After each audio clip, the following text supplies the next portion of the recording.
Estou com vontade de pregar, você quer ouvir? Ah, mas eu estou com vontade hoje.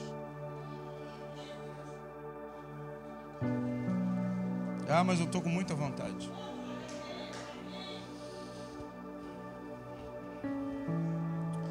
Segundo de Crônicas, capítulo 6, verso de número 1 e 2.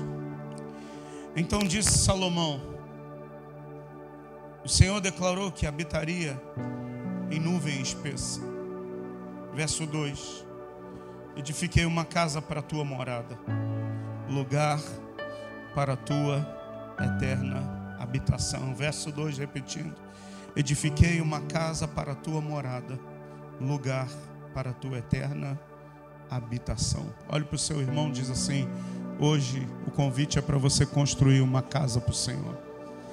Construa um lugar para Deus hoje. Tome o seu assento, por favor, glorificando a Jesus.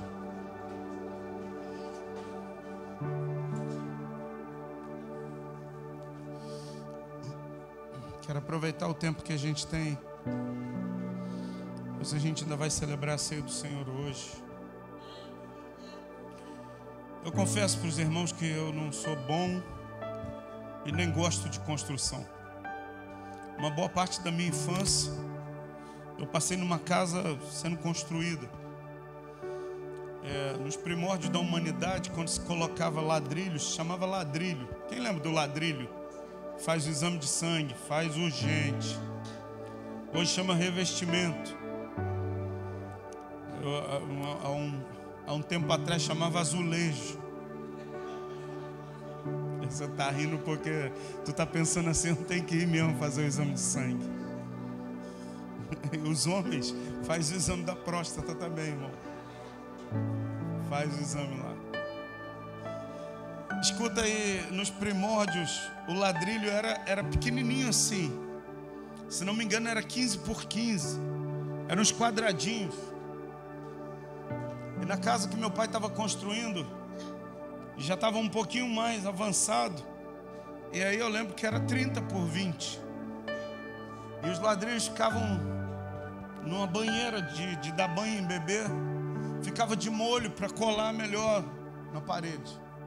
Só que a obra demorou tanto tempo que aí o mosquito deixou o mistério dele lá e aí deu larva.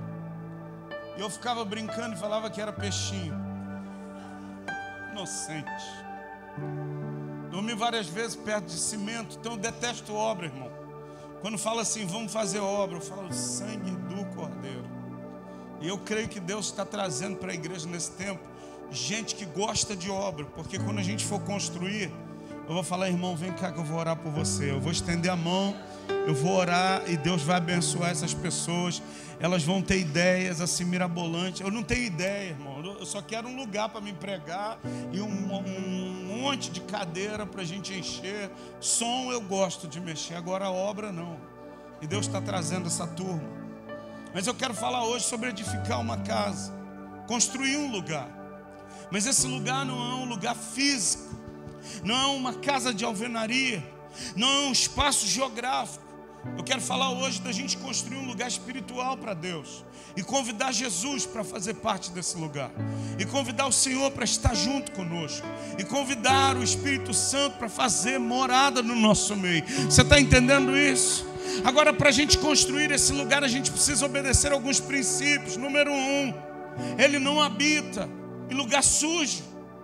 Ele não divide espaço com sujeira. Ele não divide espaço com lixo emocional, com lixo na nossa alma. Que lixo é esse, pastor? Sentimentos que a gente tem, sentimento de raiva. Já viu o irmão com raiva do outro? Você já viu, Enzo? Já viu o irmão com raiva do outro? Aonde isso, cara? Eu não falo com aquele irmão, meu santo não bate com dele. Que santo é esse que tu carrega, mano? Que negócio é esse? Aonde você está? Acho que você ainda não situou. Onde você está? Não, você está no reino de Deus. Você está na casa de Deus. Porque eu não sei que céu que essa turma vai morar. um céu de divisões. Não, eu falo com o Reinaldo, mas eu não curto muito o pastor Mauro. Não, eu gosto da Vilaine, mas eu não gosto muito do Rafael. Que céu é esse que a gente vai morar, irmão? Escuta, ei, Jesus está voltando, tá? Acerta a tua vida aí, mano. Porque esse céu não existe, não. Esse céu onde a gente reparte, onde a gente divide. Eu preciso aprender a olhar para o meu irmão, ainda que ele seja diferente de mim. Eu estava falando lá no Manaim, Deus me deu a oportunidade de pregar mais um ano. E aí Deus me lembrou de um momento que eu e Cristiano vivemos. Escuta, eu gosto de som assim, ó. Vou lá no céu. Pego o violão, adoro. Mas a gente foi convidado para adorar a Deus. E eu ia pregar, a gente ia cantar juntos. E eu ia pregar depois da canção numa igreja de um pastor muito querido, muito amigo. Mas ele é do pentecostal, do Reteté, do Cambacé, do Proviar. E lá fomos nós. E quando eu cheguei, irmão, tinha uma orquestra de pandeiro. Eu não gosto do som do pandeiro. Eu não acho legal. Cheguei lá, falei, cara, o meu som não é esse tipo. E os pregadores que pregam assim, eles botam a mão aqui. Eu não faço essa parada, irmão. Eu não sei fazer. Eu sei fazer isso aqui. Eu falei, eu acho que não vou ser bem aceito. Mas eu vim aqui porque eu amo Jesus. E aí a gente cantou as canções que a gente canta aqui. Eu não vou mudar por causa do lugar onde eu estou, porque tem gente que mudou a geografia, a pessoa muda de personalidade. O pastor Júnior é esse aqui na minha casa. Se você me encontrar no Guanabara, se você me encontrar no Mercado da Vida aí, você vai ver que eu sou a mesma pessoa, não muda, irmão.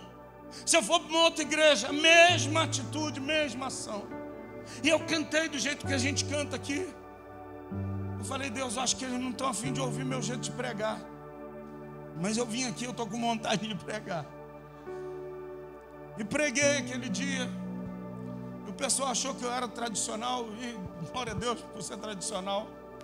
Quando eu acabei a pregação, o pastor, muito amigo, ele falou assim, agora a gente vai para o momento da revelação. Eu falei, caramba, acabei de pregar. A maior revelação que existe é a palavra de Deus pregada. Ele falou, vamos para a revelação. Quem tem uma revelação? Quem estava do meu lado, a Santa Mulher de Deus, ela levanta a mão. Eu falei, aí não. Um negócio que eu não entendo. E a minha esposa fala que teve uma revelação. Eu falei, é Deus que está me chocando aqui. Ela falou, eu tive uma visão. Eu falei, cara, que visão que essa mulher teve. Ela falou, eu via o irmão do pandeiro. Quando ela falou, eu vi o irmão do pandeiro. Você já viu os irmãos tocando? Cara, ele deu uma riscada e tá com o cotovelo, irmão. Ele empolgou mesmo. Eita glória, e começou. Ela falou assim, irmão, quando você tocava o seu pandeiro, eu via notas musicais subindo e Deus recebeu. Aí ele girou no manto, irmão. Eu falei, eita. E toma nas pernas, irmão. Sabe por quê? Dentro da minha atmosfera de música, é isso aqui, guitarra, violão, pandeiro nunca vai entrar. Mas escuta, tem gente que adora a Deus com seu pandeiro. E eu preciso ser tão espiritual e tão maduro para entender, ainda que esse som não me agrade, tem gente que se agrada e se relaciona com Deus através desse som, apesar de não ser o tipo de relacionamento que eu tenho com Deus. E eu preciso ser maduro para entender, eu não vivo isso, mas é a maneira, é o costume, é a forma que ele se expressa para Deus.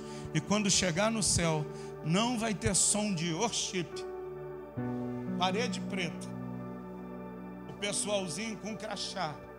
Oh, Jesus, não vai ter só isso, mano. Vai ter todo tipo de povo, raça, tribo, língua e nação diante de pé do trono e do Cordeiro, declarando: Santo, Santo, Santo é o Senhor Deus Todo-Poderoso. Por isso que falar de edificar uma casa, construir um lugar para Deus, a gente não pode ter esses lixos de achar, não, a casa é só para a minha turminha. Não, essa casa é uma casa onde o Senhor reina, aonde Ele governa, aonde Ele é o Senhor. Você está entendendo? Escuta, essa casa aqui, eu não estou falando da alvenaria, eu estou falando da igreja espiritual. É uma casa para todos os povos, para virem orar ao Senhor e adorar a Deus, independente da maneira, independente do costume, independente de como se expressa. Mas esse lugar, Jesus precisa estar no centro. Olhe para o seu vizinho e diz assim: Jesus tem que estar no centro, irmão. Não abra mão, Jesus precisa estar no centro.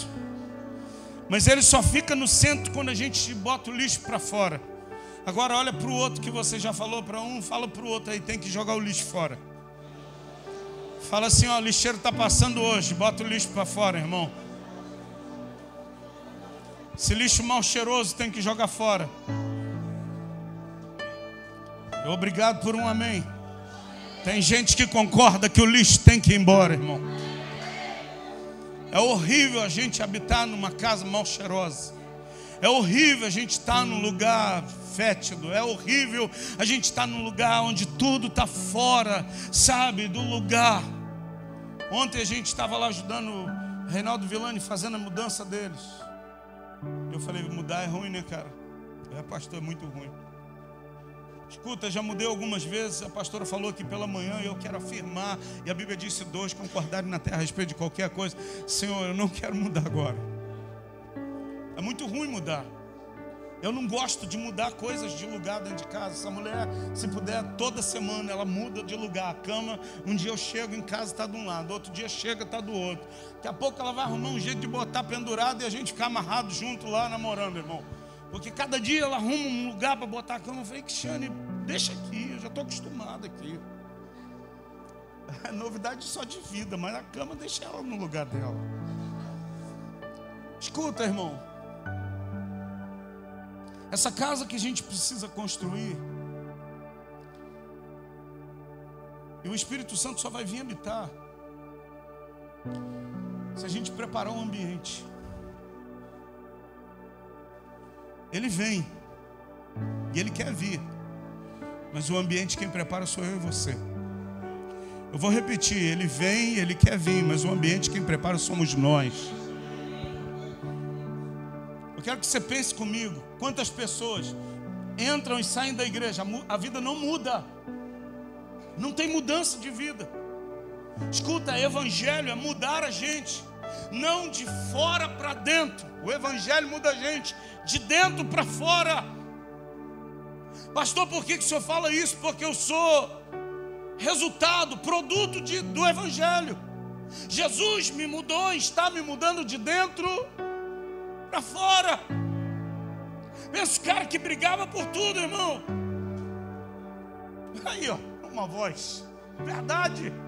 Conheceu. Brigava. Irmão, hoje eu pago para não entrar numa briga, porque eu sei o monstro que pode se levantar aqui. Então às vezes a gente precisa pagar de bobo. A gente estava ouvindo meu pastor pregando lá no Manaí. Ele falou que às vezes a gente tem que fazer igual Davi. Davi chegou numa cidade, ele precisou ficar babando na barba e fingir demência para se manter vivo. Irmão, tem gente que a gente tem que fingir demência, tem que ficar babando na barba, porque tem gente que quer ter razão em tudo. Aí você tem que falar, tá certo, amém, irmão. Porque ele quer ter razão em tudo. Se você for ali, ó, no fio da espada ali, você vai acabar matando alguém. Você vai acabar se excluindo do direito de você ter relacionamento com o Espírito Santo. E Ele não se relaciona aonde tem sujeira e lixo. Pastor, por que o senhor está batendo nessa tecla? Porque eu creio que Deus está preparando para essa casa um tempo onde a gente vai mergulhar na glória de Deus, onde a casa vai se encher da glória de Deus. Mas a casa vai se encher da glória quando o lixo for embora, irmão. Quando a sujeira for embora. Sabe qual é o meu desafio como pastor? Eu estou pastoreando desde o ano de 2004. 2006 eu assumi a igreja. Esse período todo de pastoreio, o meu maior desafio não é buscar uma estratégia, não é buscar recursos financeiros. Isso Deus cuida de entregar. O meu maior desafio é não acumular lixo no meu coração.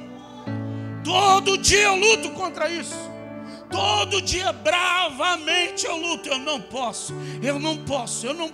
vou me permitir deixar esse sentimento. O Rafael me fez raiva, eu não posso olhar para ele com outro tipo de olhar, senão como Deus olha para mim, porque senão, meu irmão, eu vou morrer sufocado de tantos sentimentos ruins. Tem gente adoecendo, ficando doente no corpo, sabe por quê? Porque a sua alma que está gritando de tanto lixo que você está carregando, e Deus hoje está falando: eu quero vir visitar essa casa, habitar nessa casa, mas tem que tirar fora todo o lixo. Então olhe para o seu outro vizinho e diz assim: joga fora todo o lixo.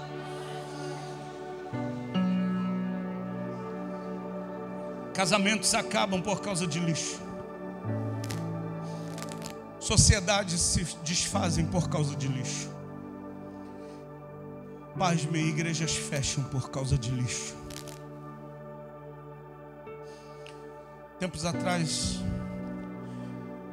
tinha um pastor que caminhava na mesma aliança com um apóstolo lá de Minas, ele era daqui do Rio. Conquistaram um local, 1000 metros quadrados. E um dia eu fui lanchar, tinha uns 4 ou 5 pastores aqui no Rio que caminhavam com o apóstolo. Eles: vamos nos reunir para a gente comer pizza. Eu falei: Cristiano, eu não quero não. Ela falou: vai, amor, tu é muito sozinho. Eu falei: eu sou não, tenho você. Ela: não, amor, você precisa se relacionar com outros pastores. Eu falei: não, tem igreja. Eu fico feliz com os irmãos da igreja. Não, amor, vai. Ela insistiu tanto. E mulher, quando insiste, é um negócio assim fantástico.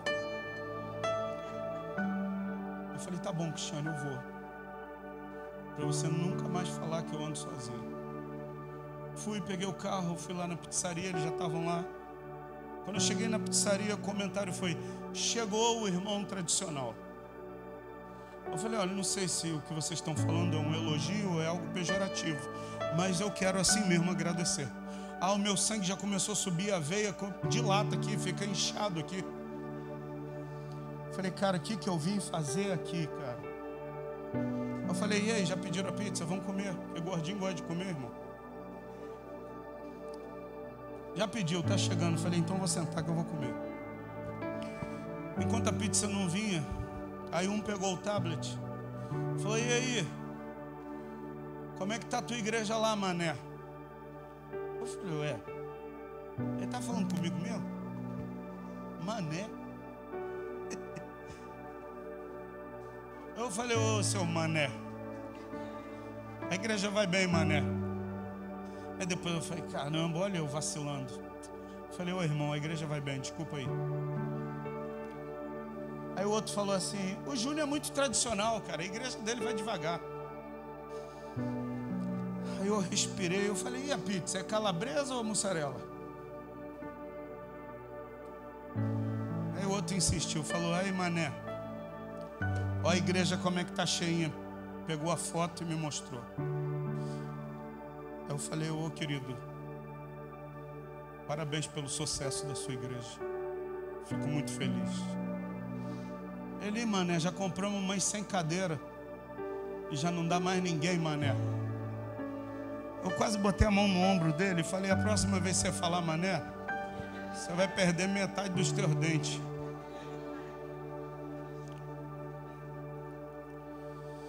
Eu falei: cara, eu acho que eu não vou esperar a pizza não, acho que eu vou embora.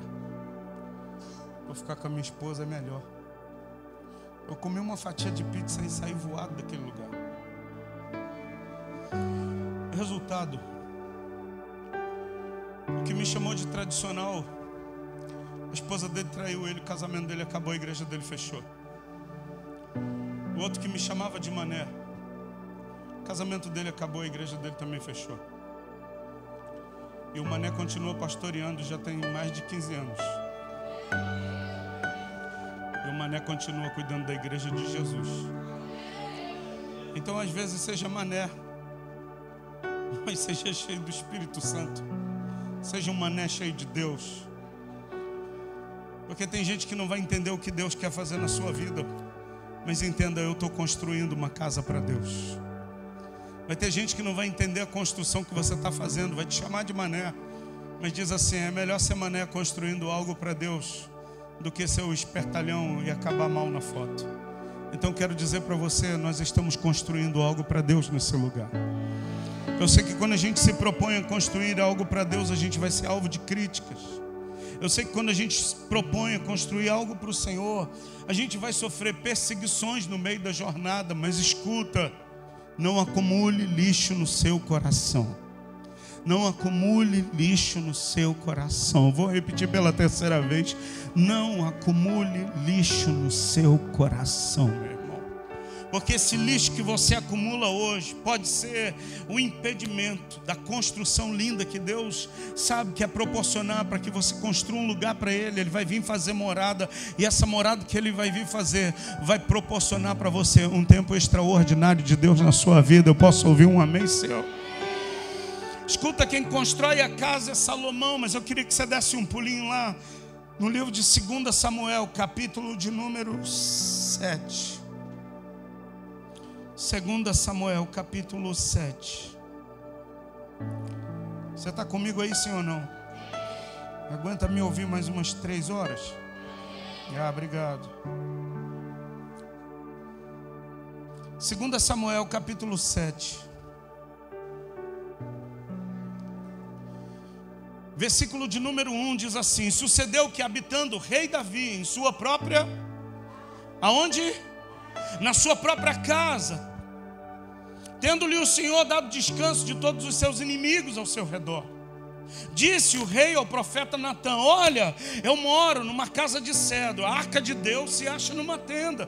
E disse Natã ao rei: vai, faze tudo o quanto está no teu coração, porque o Senhor é contigo. Eu quero dizer para você que às vezes, em algumas ocasiões, tem profetas que erram. Natã, movido pelos sentimentos, Davi diz assim: cara, olha, Deus nos deu o sossego dos nossos adversários, ganhei todo mundo. Eu hoje estou habitando nessa casa feita de cedro, mas a arca de Deus, que representa a presença de Deus, ela está numa tenda. Aí o Natã, o profeta, diz assim: vai e faz tudo que está no teu coração, constrói a casa que você quer para Deus. Só que olha o versículo de número 3, você está comigo aí, sim ou não? Disse Natã ao rei: vai, fazer tudo quanto tiver no teu coração, porque o Senhor é contigo. Verso 4: porém, naquela mesma noite veio a palavra do Senhor a Natã, dizendo: vai e fala para o meu servo Davi, assim diz o Senhor: edificar-me-eis tu casa para minha habitação, porque em casa nenhuma habitei desde o dia em que eu fiz subir os filhos de Israel do Egito até o dia de hoje, mas tenho andado em tenda e em tabernáculo. Verso 7: em todo lugar em que eu andei com todos os filhos de Israel, falei acaso alguma palavra com qualquer das suas tribos, a quem mandei apacentar o meu povo de Israel, dizendo: por que não me edificais uma casa de cedro?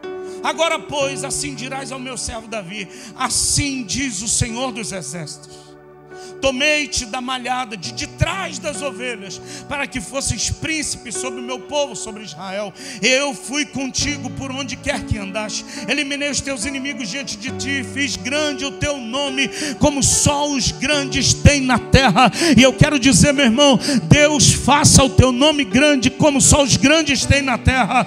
Verso 10 diz assim: prepararei lugar para o meu povo, para Israel, e o plantarei para que habite no seu lugar e não seja mais perturbado, e jamais os filhos da perversidade o aflijam como dantes. Aí versículo de número 11 diz: desde o dia em que mandei que houvesse juízes sobre o meu povo de Israel, dar-te-ei porém descanso dos teus inimigos. Também o Senhor te faz saber que Ele, o Senhor, te fará casa. Versículo 13, pula lá. Ou melhor, verso 12. Quando teus dias se cumprirem, eu vou parafrasear, quando você morrer e você descansar com os teus pais, então farei levantar depois de ti o teu descendente. Então farei levantar de ti o teu descendente, que procederá de ti, e estabelecerei o seu reino. Este edificará uma casa ao meu nome, e eu estabelecerei para sempre o trono do seu reino. Eu lhe serei por pai, e ele me será por filho. Versículo de número 17. Segundo todas essas palavras e conforme toda essa visão, assim falou Natã a Davi. Olhe para mim. Deus estava falando, contou a história do Davi. Davi, eu te tirei de trás das malhadas das ovelhas. Você era um cara que cuidava de ovelha, um pastorzinho. Eu te coloquei no lugar de príncipe. Você se tornou governador, rei sobre todo o povo.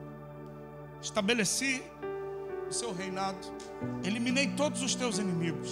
E eu nunca pedi que você me construísse nada. Eu nunca pedi que você me construísse uma casa. Mas eu tenho algo para te dizer, Davi. O teu descendente, ele vai construir. E o que ele construir vai ser para sempre. Não vai faltar alguém que reine sobre o meu povo. O Natã vai lá e fala tudo para o Davi.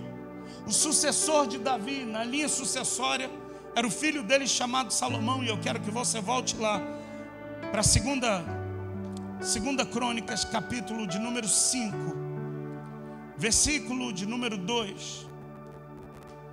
Salomão levanta uma casa. Alguns chegam a avaliar em valores assim, fora da nossa realidade, o templo que Salomão ele edifica. A suntuosidade do templo, tudo revestido de ouro, Bruno, nobreza total. Sabe, o templo de Salomão era tão bonito, tão rico.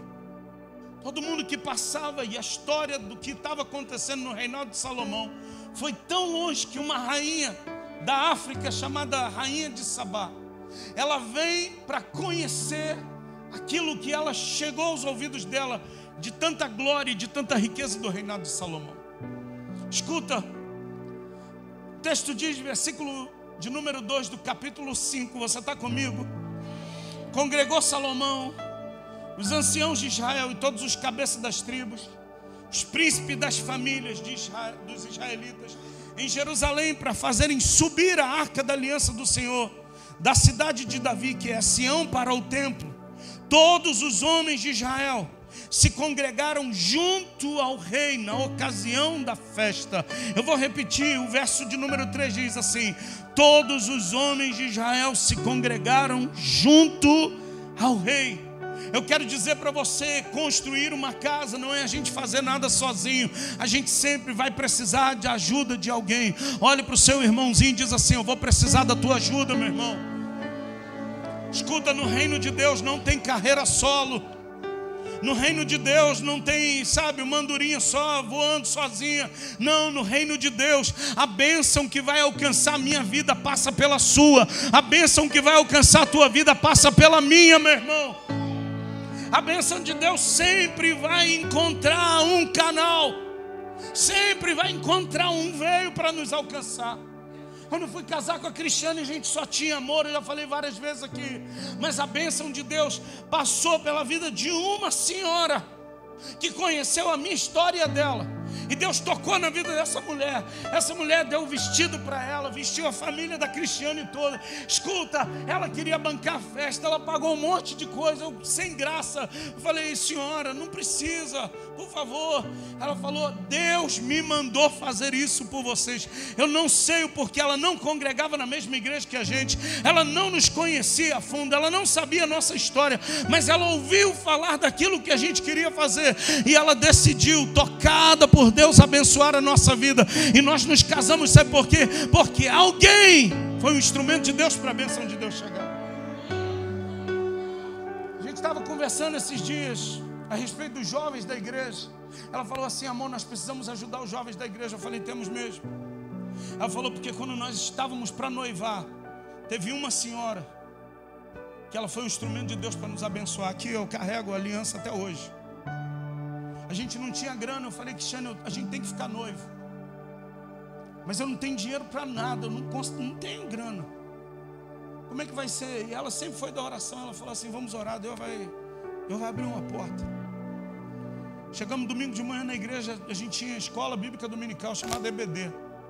A gente chegando todo felizinho, de mãozinha dada, todo sorridente. A irmã Zelina, ela pegou a gente pelo braço e falou assim: o que vocês precisam? E aí o bocó aqui: não precisa de nada, irmão. A Cristiane: não, irmã, a gente precisa. Eu falei: Cristiane, sempre essa santa, sempre ela. Ela falou assim: a gente quer noivar, mas a gente não tem dinheiro para comprar aliança. Ela falou: Deus mandou eu abençoar vocês. Pode ficar tranquilo que a aliança eu vou dar. Eu sou meio enjoado com algumas coisas que eu quero comprar. Eu falei: Cristiano, eu não queria qualquer aliança.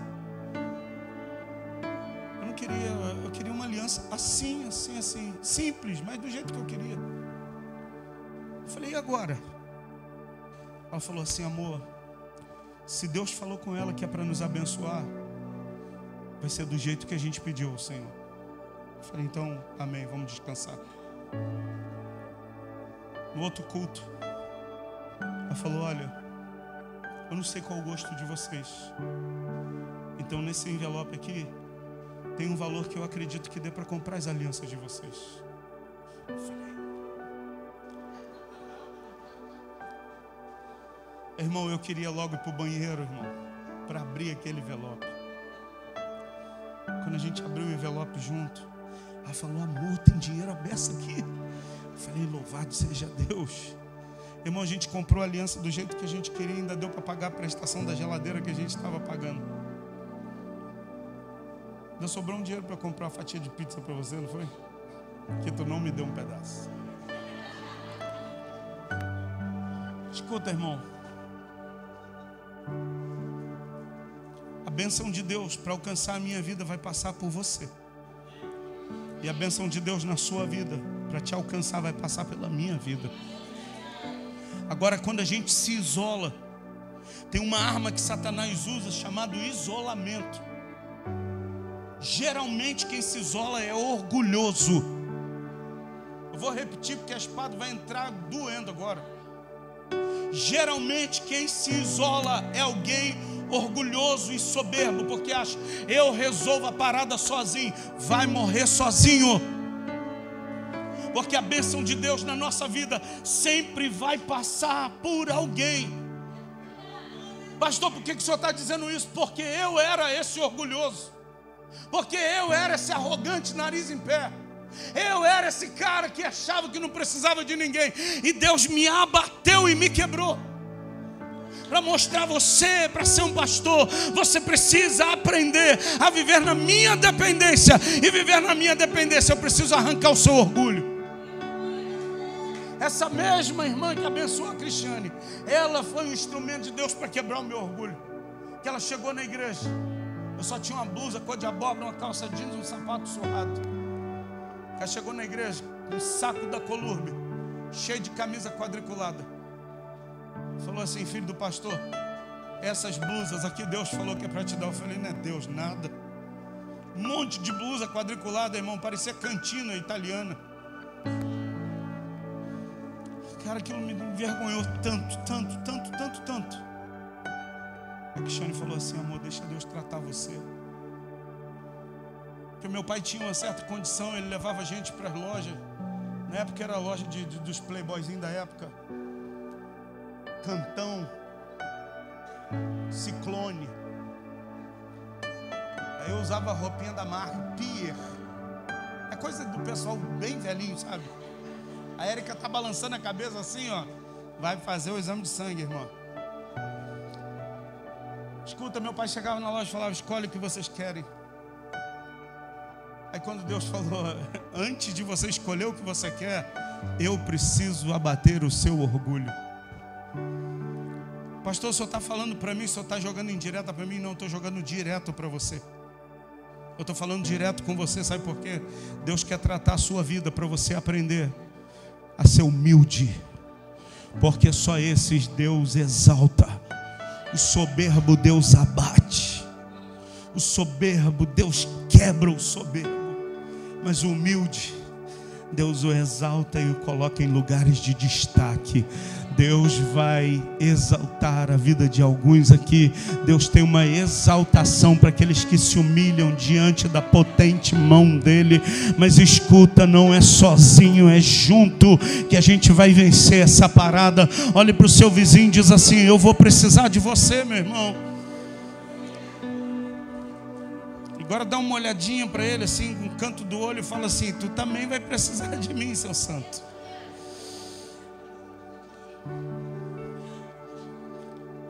Versículo 4 diz assim: vieram todos os anciãos de Israel, os levitas, tomaram a arca, levaram para cima, com a tenda da congregação e também os utensílios sagrados que nela haviam. Os levitas sacerdotes que os fizeram subir, o rei Salomão e toda a congregação de Israel que se reuniram a ele, estavam diante da arca, sacrificaram ovelhas e bois, de tão numerosos que não se podiam contar. Escuta, quando eu estava lendo esse texto hoje à tarde, Deus falou assim: olha, o que vocês vão apresentar para mim de sacrifício é coisas tão numerosas, é coisas tão grandes, é coisas tão volumosas que vocês não vão ter o que contar. Agora escuta, esse sacrifício, não estou falando apenas de valores de oferta, eu estou falando também de sacrifício de louvor, de momentos que a gente vai ter na casa de Deus aqui, onde a gente vai se reunir para oração, onde a gente vai se reunir para ajuntamentos de adoração esse ano, e a gente não vai conseguir contar no dedo aquele dia, aquele outro. Escuta, porque vão ser tantos momentos que a gente vai ter junto com o Senhor, oferecendo a nossa adoração ao Senhor. Eu posso ouvir um amém seu, querido? O versículo 7 diz assim: puseram os sacerdotes a arca da aliança no seu lugar. Versículo de número 11: quando saíram os sacerdotes do santuário, porque todos os sacerdotes, porque todos, não alguns, todos os que estavam presentes se santificaram sem respeitarem seus turnos. Olhe para mim. Existia um grupo grande de sacerdotes, e Davi organiza esses sacerdotes para oficiarem em turnos. A gente costuma chamar de escala. Davi separa turnos de serviço. Só que nesse dia da consagração do templo, irmã Beatriz, estava todo mundo e não tinha turnos. E todos, Robson, se santificaram ao Senhor. Eu quero dizer para você que é tempo da gente remover o lixo. É tempo da gente santificar a nossa vida ao Senhor. Pastor, o que é a gente se santificar? É a gente ficar com aquela cara amarrada. É a gente dizer: eu sou superior ao fulano, ao Beltrano. Não, esquece. Santificar ao Senhor é a gente se separar desse mundo. Santificar ao Senhor é a nossa vida ser exclusiva somente para um ofício, só para servir ao Senhor Jesus. E eu quero lhe dizer que Deus está requerendo dessa casa um tempo de santificação, Alexandre. Porque a Bíblia diz: sem santidade ninguém verá o Senhor. E a Bíblia ainda vai dizer lá em Josué: santificai-vos, porque amanhã, Júnior, eu vou fazer maravilhas no meio de vocês. Então prepare o teu coração, santifique a sua vida. Pastor, como eu posso santificar? Romanos vai dizer: apresente os membros do corpo de vocês como membros de justiça. Antes o corpo de vocês era membros para o pecado, agora os membros do corpo de vocês são membros de justiça ao Senhor. Aí Paulo vai dizer assim: os olhos de vocês consagrem ao Senhor, a boca de vocês consagrem ao Senhor, os ouvidos consagrem ao Senhor, as mãos consagrem ao Senhor, todos os membros do seu corpo consagre Ele ao Senhor. Eu não sei o teu histórico de vida, eu não sei o que você fez com as tuas mãos, eu não sei o que você fez com os teus olhos, eu não sei o que você andou ouvindo, eu não sei o que você andou falando, mas eu quero dizer para você: consagre os membros do seu corpo como membros de justiça ao Senhor e diga: eu vou ouvir aquilo que o céu tem a dizer, eu vou falar aquilo que Deus está me mandando falar, eu vou ver aquilo que Deus está abrindo os meus olhos para ver, eu vou pensar aquilo que o céu tem ao meu respeito, eu vou ter a mente de Cristo. Eu posso ouvir um amém de alguém que está recebendo essa palavra hoje, meu irmão? Todos os que estavam presentes se santificaram.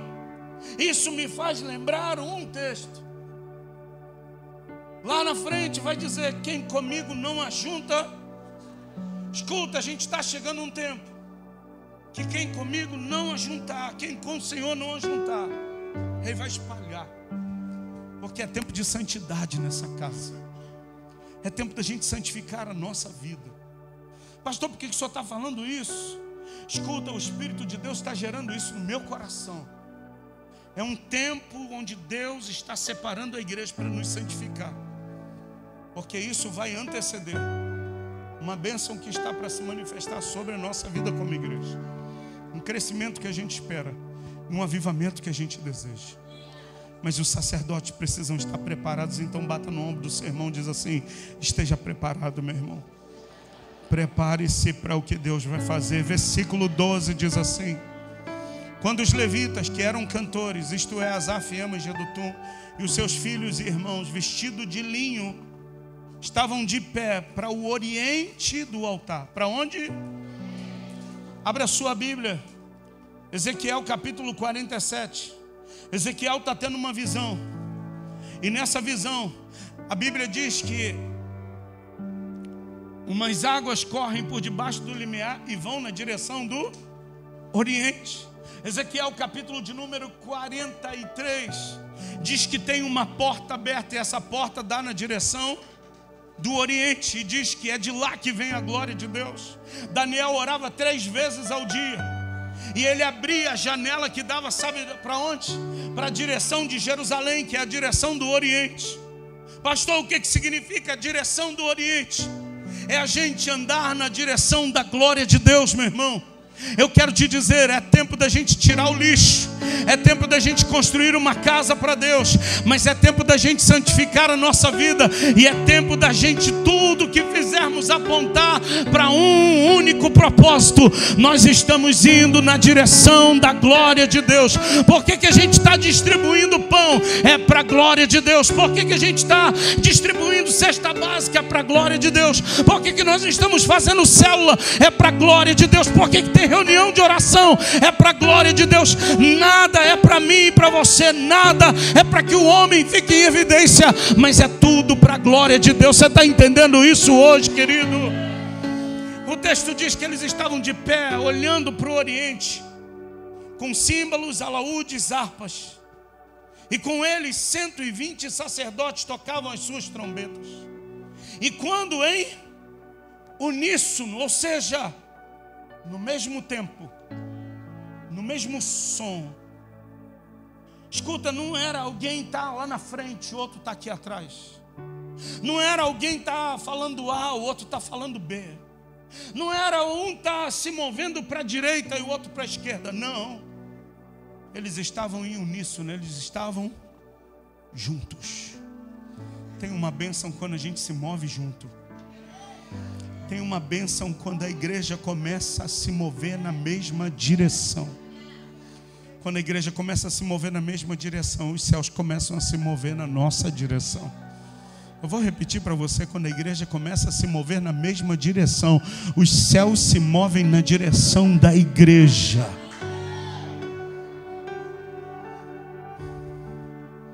Há um tempo tocaram as trombetas e cantaram para se fazer ouvir, para louvarem ao Senhor e render-lhe graças. E quando levantaram eles a voz com trombetas, símbolos e outros instrumentos músicos para louvarem ao Senhor, porque Ele é bom e porque a sua misericórdia dura para sempre. Então sucedeu que a casa, a saber, a casa do Senhor, o que aconteceu? Se encheu de uma nuvem, de maneira que os sacerdotes não podiam estar ali para ministrar, por causa da nuvem, porque a glória do Senhor, pastor Antônio, encheu a casa de Deus. Essa casa vai ser cheia da glória de Deus. Quando a gente começar a andar em unidade, quando a gente começar a andar junto, a glória de Deus vai cair sobre esse lugar. O texto diz que os sacerdotes não podiam estar ali para ministrar.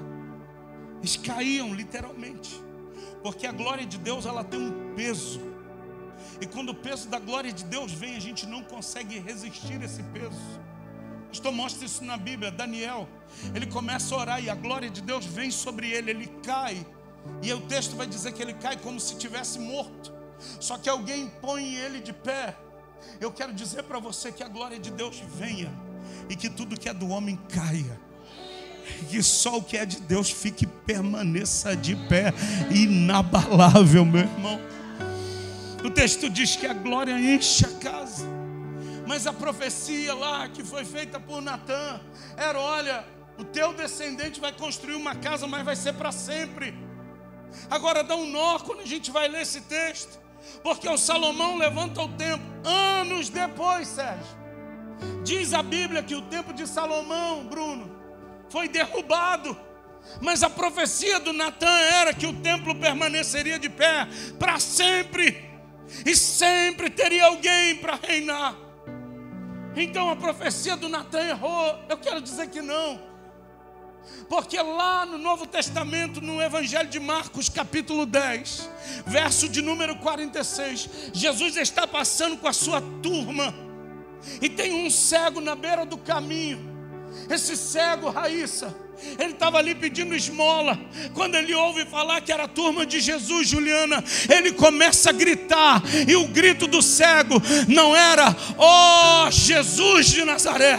O grito do cego não era: ó aquele que opera milagres. O grito do cego era: Jesus, filho de Davi, tenha misericórdia de mim.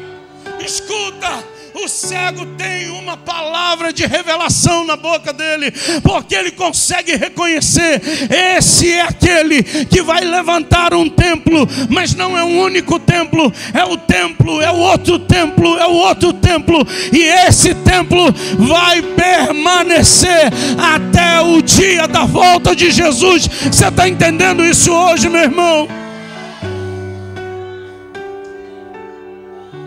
Pastor, então o que está faltando? Está faltando esse templo. Está faltando esse templo ser cheio da glória de Deus, como o templo de Salomão foi. Mas eu repito, e vou ser incisivo, insistente nisso: Ele não vai encher um templo que está cheio de si mesmo. Ele não vai encher uma casa que está cheia de sujeira e lixo. Ele não vai encher a minha vida e nem a sua enquanto tiver muito Júnior. Ele diz: eu não posso, Indiara. Enquanto tiver aquele rancor, Duda, eu não posso. Enquanto tiver aquele sentimento, Dudu, eu não posso. Mas quando a gente se esvazia de nós mesmos e fala: Senhor, eu estou me esvaziando para que o Senhor me encha da tua presença, aí a glória dele vem. E quando a glória dele vem, a gente não consegue ficar em pé. Quando a glória dele vem, a gente não consegue, a gente não tem mais tempo para prestar atenção em quem está do lado direito ou esquerdo. Quando a glória dele vem, a gente só tem olhos para ele. Ele me faz lembrar, e eu encerro aqui a mensagem. O ano era 2002.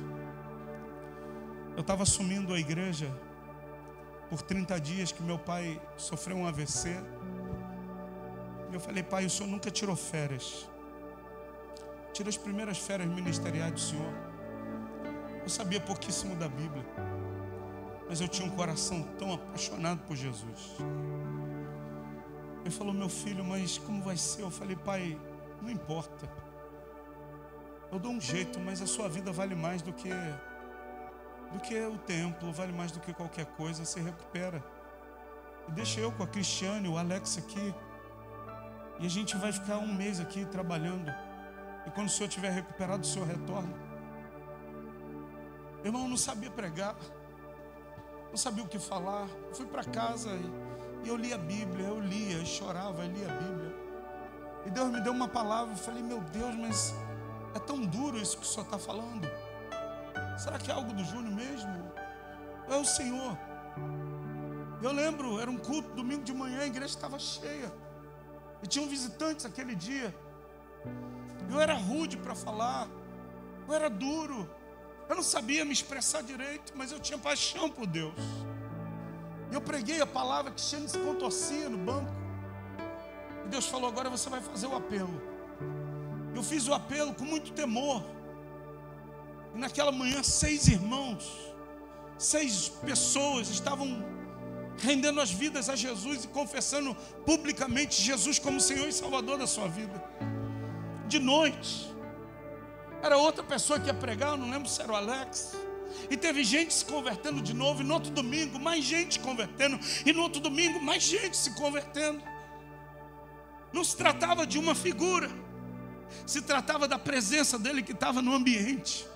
E aonde a presença dele está, meu irmão, tudo é transformado. Aonde a presença dele chega, tudo muda. Tudo toma uma outra dimensão.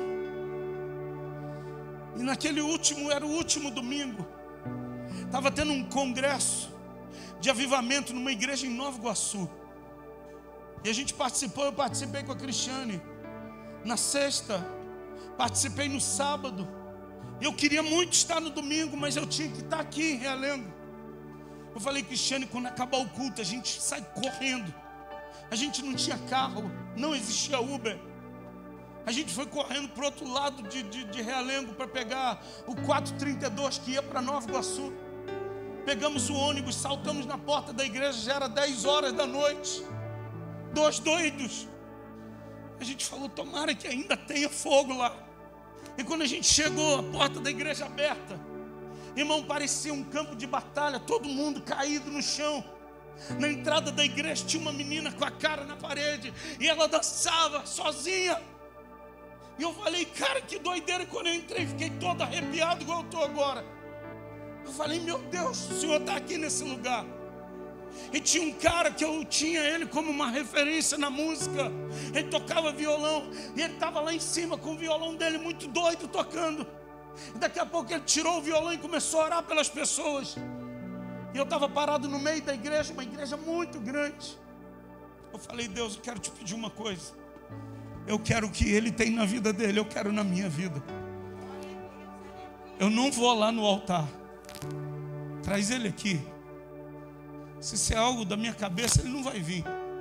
Mas se o Senhor quer repartir o que tem na vida dele comigo, traz ele aqui. E ele começou a andar. Ele desceu no altar. E ele ia, onde ele passava, as pessoas iam agarrando ele, ele botava a mão, as pessoas iam caindo, uma do lado, falando em língua, outra do outro, começava a dançar. E ele vai parar exatamente na minha frente, na frente da Cristiane. E ele deu um sorriso. Ele parecia que estava bêbado. Ele falou, o que você quer? Eu falei, eu quero o que você tem. Ele falou, eu te dou com o maior prazer. Ele nem botou a mão na minha cabeça. Ele estendeu a mão para mim e para a Cristiane. Ele só fez assim, ó. Irmão, não vi mais nada. Eu só ouvi alguém falando, e o gordinho caiu. Uma vergonha, irmão, eu querendo levantar. Eu não conseguia levantar. A Cristiane do meu lado rindo. Eu falei, Deus, eu quero levantar, que vergonha, está todo mundo rindo de mim. E eu não conseguia parar. E Deus começou a mover no meu interior, falando, eu estou fazendo algo novo na sua vida a partir de hoje. Ele saiu fora rindo. Quando ele voltou, ele passa, bota a mão na cabeça da Cristiane, fala, Deus te dê novas experiências.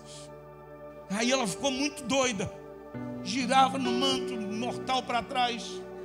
E eu lá, meu irmão, meu Deus, como é que sai daqui agora? Eu não sabia que era para pedir isso, ficar desse jeito. Irmão, era Deus que estava fazendo algo na minha vida. Sabe por quê? Porque quando a glória de Deus vem, a gente perde, sabe, a noção de tempo, espaço. Eu saí daquela noite, daquela igreja era meia-noite. Acabou tudo, ninguém ia embora. Não tinha mais música, não tinha ninguém tocando, não tinha ninguém mais orando por ninguém, mas ninguém ia embora, porque a glória de Deus encheu aquela casa. Pastor, o senhor está dizendo que hoje eu vou cair no chão também? Não, eu estou falando que eu estou buscando a glória de Deus. Eu queria gente que tenha fome e sede de Deus. Mas eu quero dizer para você, Ele não vai encher lugar onde tem lixo, Marcos. Ele não enche, Leandro, lugar onde tem coisa, sabe, utensílio fora do lugar. Não! Deus é um Deus organizado, Rodrigo. Primeiro Ele põe todos os utensílios no lugar. Ele limpa toda a casa. E quando toda a casa está limpa, diz a Bíblia que depois que toda a obra foi feita, Salomão pega o óleo e começa a derramar óleo. E quando ele vai derramando óleo, a glória de Deus enche o templo, que ninguém conseguia ficar de pé. Eu quero dizer que Deus está nos preparando, porque Ele vai derramar óleo sobre a nossa vida. Mas tem coisa que está fora do lugar na sua vida, Ele quer colocar em ordem. Tem coisa que tem lixo aí, está mal cheiroso. O lixo precisa ser mandado embora. Porque quando a casa está preparada, Ele derrama o azeite. Ai, quando Ele derrama o azeite, irmão, ninguém consegue ficar de pé.